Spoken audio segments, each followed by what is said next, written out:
This year we're very, very proud to present our first Work-Life Balance Institute for Women, first honorary Queen Bee.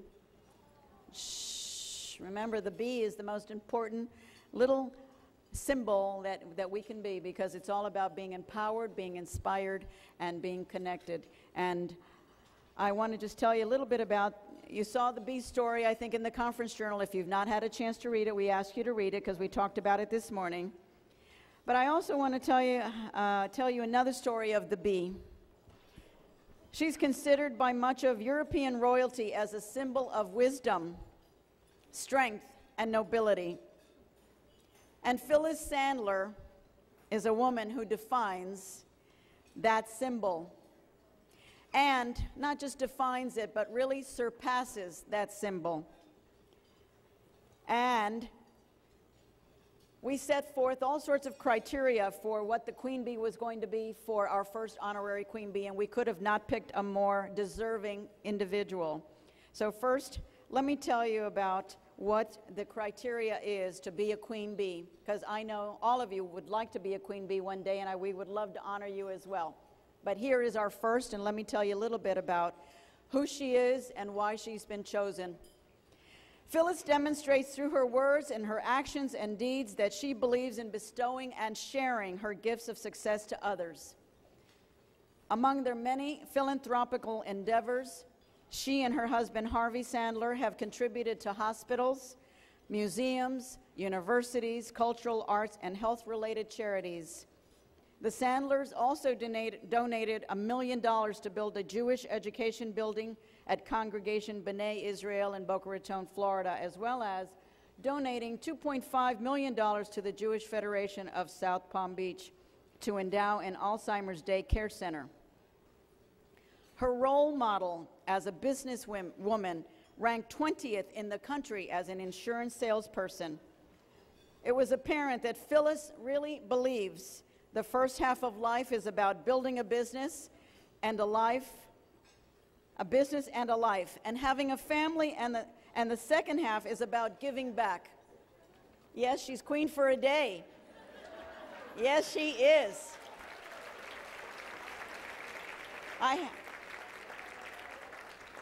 She is inspiring. Phyllis chooses to accept and learn from both the beneficial and adverse situations in her life journey, making her rich in strength and in wisdom. And her beloved Harvey was diagnosed with a brain tumor at age 50. Together they promised to devote themselves to charity if he survived. And over a decade later, the Sandlers are still fulfilling that promise, one cause at a time.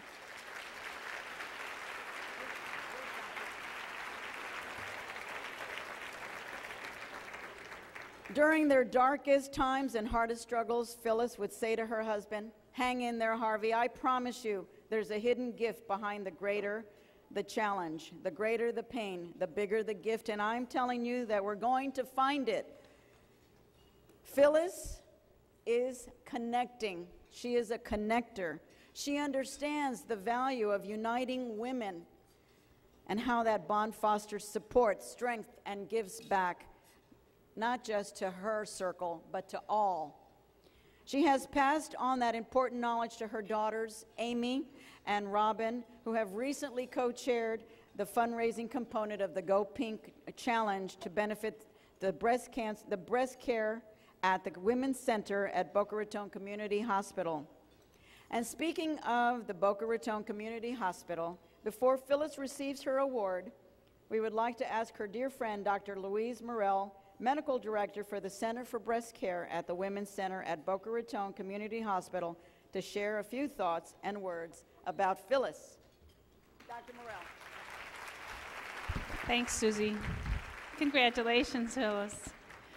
You know, I think there are a lot of people in this room who could, and certainly a lot of people everywhere who could and would like to be where I'm right now, which is to be able to express their personal feelings about what your contributions have meant to them. So I'm actually really proud to be able to be one of those, to be the spokesperson at this moment, and to have the privilege of getting to tell you some of my personal thoughts about that. when we met several years ago, I knew you from your work with Harvey and with the Jewish Federation and with the board at the hospital. And we brought forward a dream and a vision as a person who, I'd say I'm a worker bee, because I'm like a lot of you. We're out there and we're just sort of digging in every day. And we brought forward our dream of what we wanted to do for cancer patients. And our dream was to be able to put together a program that really focused on what the patient needed, to bring together all the specialists, to allow that to happen in one place, in one building, with all the best technology and all the doctors working as a team and the other support services as a team. And you responded to that, and you responded to it so briskly and enthusiastically and personally impassioned. You know, it's easy for me to be impassioned about what I do every day, but it's amazing to me how you just responded to that immediately and said, we're stepping up, we're going to see this happen. And today I got to sit at a conference and yesterday see, I think, 9 new young women, 35, 37, 42 years old, facing breast cancer with terror, and walk out with confidence and assured they had a plan and a best case to fight it. And that's your doing. You put that together for us, and you gave us the tools, and you gave us what we needed. And we're touching lives every single day as a result of it, and we're able to fulfill our dreams as a result of it. And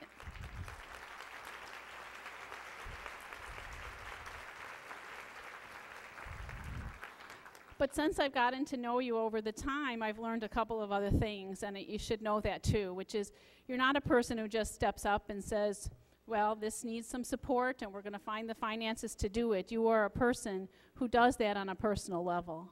And as a worker bee, as a person who's out there seeing the needs and getting the rewards every day of patients who are benefiting from it, that is an inspiration to us. And we need that inspiration every day too. So you have to know that personal passion that you bring and the way you are willing to work and fight and communicate and reach out and stretch and do all of those things has made a difference. And then finally, I want to tell you, oh, it's okay. Finally, I want to tell you one other thing. You know, a while back, I have 3 daughters, and they're 9 through 14 years of age, and I had a lot of expectations of what I wanted to do with my life, and I still do, and I'm still doing them. But it suddenly dawned on me when they were very little that, in fact, maybe the best contribution and most important contribution that was going to happen from my life was the tools I was going to give them to make their difference in the world. And what I've witnessed by learning from you and from your family is that, and I think you know it, is that with all of this that we can see, the truth is the best is yet to come. And the greatest gifts are yet to come because your children have learned that from you. And they've been inspired. And you know, you can't do that by words. You can only do that if that is exactly who you are.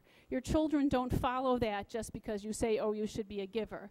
They follow that because it's the authentic, real value in your life that drives you. And I can see it in their lives, and the best is yet to come, and I congratulate you on this award.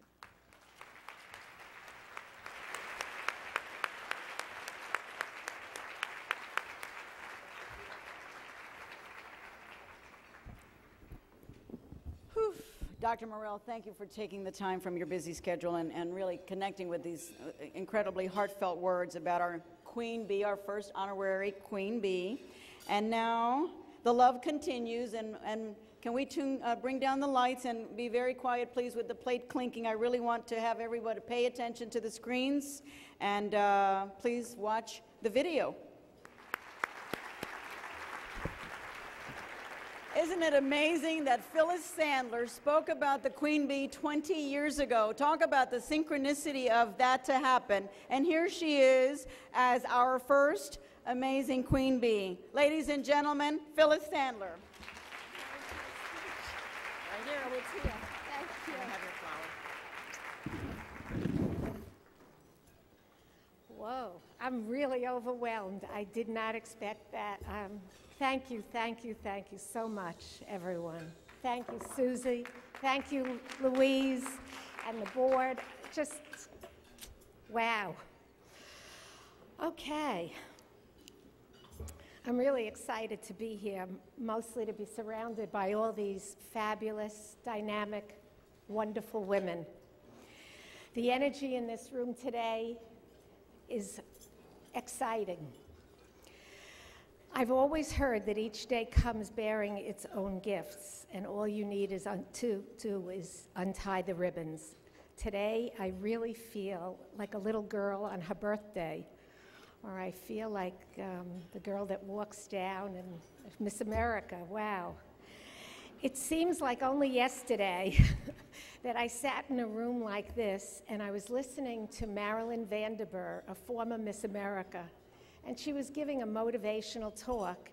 And I was thinking to myself that I hope someday that I would be able to have an opportunity and have something really worthwhile to share.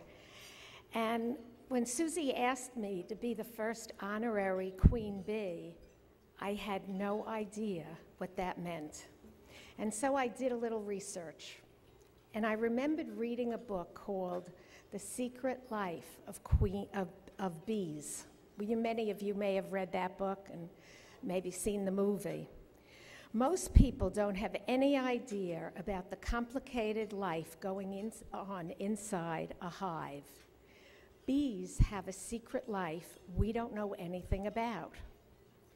Women, too, have a secret life only we understand. Our mothers, sisters, girlfriends play an integral role in our lives. We thrive when we have support and love and care and inspire and encourage and teach each other. Bees have lives very similar to ours. We, like bees, are committed to our mothers and have a continuous ability to keep going and going in work and have the ability to survive and inspire others. Bees, like women, are reliant on an all-female community. The female community gives them the power that helps them survive. That's what we are here for today. That's what the Work-Life Balance Institute is really all about. We're all living through a difficult time right now, a financial crisis that most of us have never seen. It's a time of stress and uncertainty and fear. In it is a struggle that, it's in the struggle that we find out who we really are and what we are made of. There is nothing perfect. There is only life. We need to learn how to deal with the good and the bad that comes with life. And I have found in my life that difficult times have been a wake-up call, and more often than not, they held opportunities that were found in my challenges. We can't let them slip away because opportunity doesn't always come wrapped in a pretty package, and it doesn't look like opportunity. It doesn't say, here I am. We have to look for opportunity in everything, in every day. I can remember a time like this for me in 1974. The economy was in a recession, and one night, my husband came home and he said, honey, we have to sell the house, get rid of the housekeeper, the kids can't go to camp, cancel the country club membership, and you have to get a job. The housekeeper? Oh my God. Anything but not the housekeeper.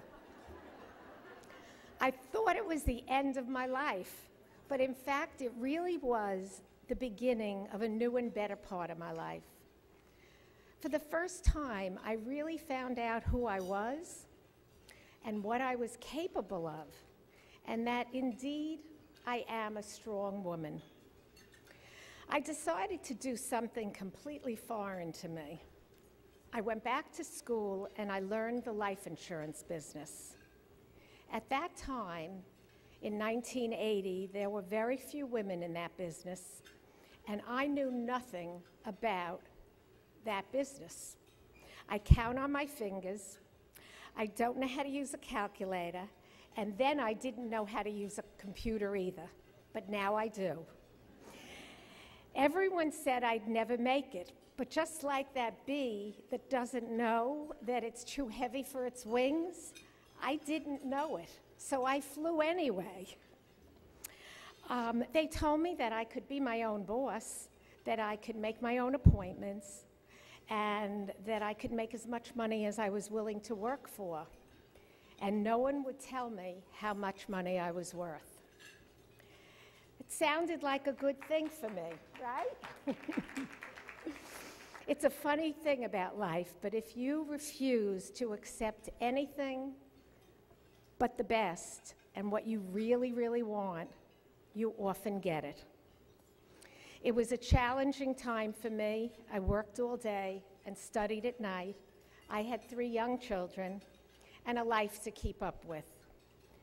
But the harder I worked, the more successful I became. What a concept. These are the moments that force us to stop and rethink our lives. These are the times that become opportunities for growth. Often things happen in life that are out of our control, but there is much that we do have control over, especially how we react to what happens to us. Regardless of these obstacles, and likely because of them, at almost 70 years old, my life's journey has been an exciting adventure.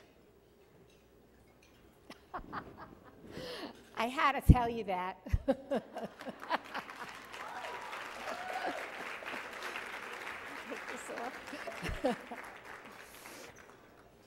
It's been a process of growing and learning and becoming more and more of who I am. It isn't until we go through struggle that we really develop compassion and humility and appreciation and courage.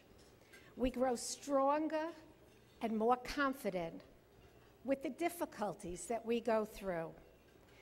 My husband and I share the same values. We are so grateful for our wonderful family and many loving friends.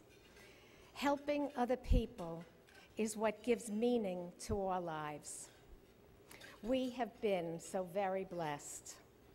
I have 3 amazing, wonderful children who are here with me today. 2 daughters and a son who I am so, so proud of. They are amazing. There really are no words. There are no words. And I have, and their spouses, they all live around me in Boca, and their spouses who are my children by luck, and my amazing grandchildren. And with Harvey's 2 sons and grandchildren, we have 11 grandchildren between the ages of 6 and 23. The 23-year-olds are mine. At the end of every year, the week of New Year's, I like to take time to think about my life, to plan, to dream, to imagine. So I write in my journal. I write the things that I've accomplished during the past year, and I take time to be grateful. I take time to appreciate my life and really, really take it in. I ask myself, what would I like to do differently next year? How can I be a better person? And then I set goals for myself. And for as long as I can remember, I've had a magic wish list. I call it magic because what I write down becomes my reality. I plant the seeds in my head, and my thoughts and my energy move in the direction of that goal. First thinking it, then writing it down is so powerful. It becomes a self-fulfilling prophecy, and magical things happen. People come into my life. I seem to attract whatever I need to help me reach my goal. On January 1st, I wrote in my journal this year to get healthy and lose 30 pounds. A week later, I was introduced to somebody who had just lost 40 pounds. I didn't waste 1 minute. The seed was already planted. That was my goal. And I went right to make an appointment with the doctor. That same day, I started on January 8th and have lost 33 pounds since then.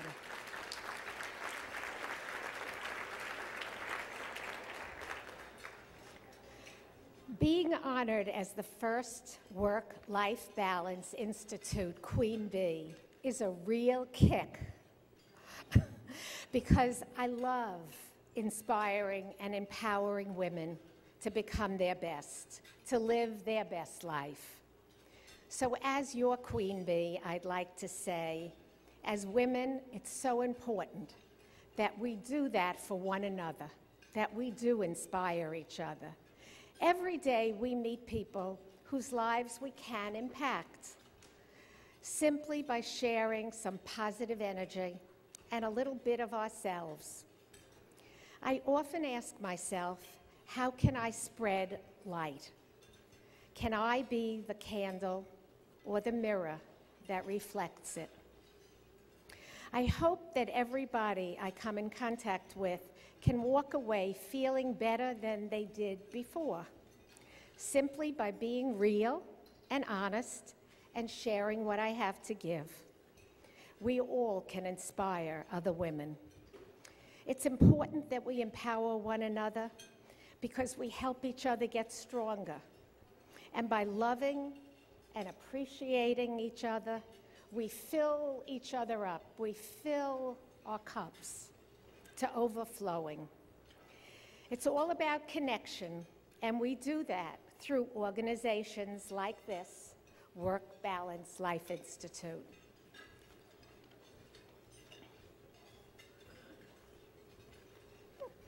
I lost my page. Oh, sorry. The Secret Life of Bees realistically and poetically explains the value of letting go of hatred and the importance of loving, forgiving, lifting up others. In the story of the Queen Bees, the sisters' love and devotion for one another is shown as a positive force which helps them come to terms with the tragedies in their lives and helps to inspire them. I've come a long way since my first Amway meeting. I have learned so much on this journey to Queen Beedom. And I will leave you with the profound words of Michael J. Fox, who is living his best life against the odds because he believes that happiness grows in direct proportion to our acceptance and in inverse proportions to our expectations. I'm so happy that we are experiencing this event together. To my dear friend Susie and the board of directors of the Work-Life Balance Institute for Women, and to all of you wonderful, strong, fabulous women and men in the audience, thank you. This is truly a very exciting honor to be the first Queen Bee.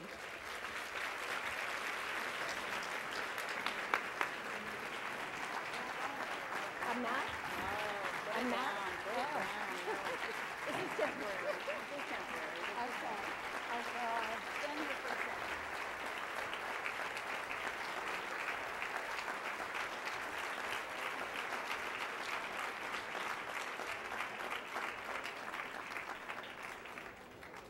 Phyllis, at this time, we want to present you with our first honorary Queen Bee personalized, what would you call this, an acrylic? This was designed especially for you. By Romero Brito. By Romero Brito. Personally signed, etched Queen Bee. You can see she's wearing her crown just like you are, and I want April Bullitt from Brito Central who had it all done for you in time for today to present it to you.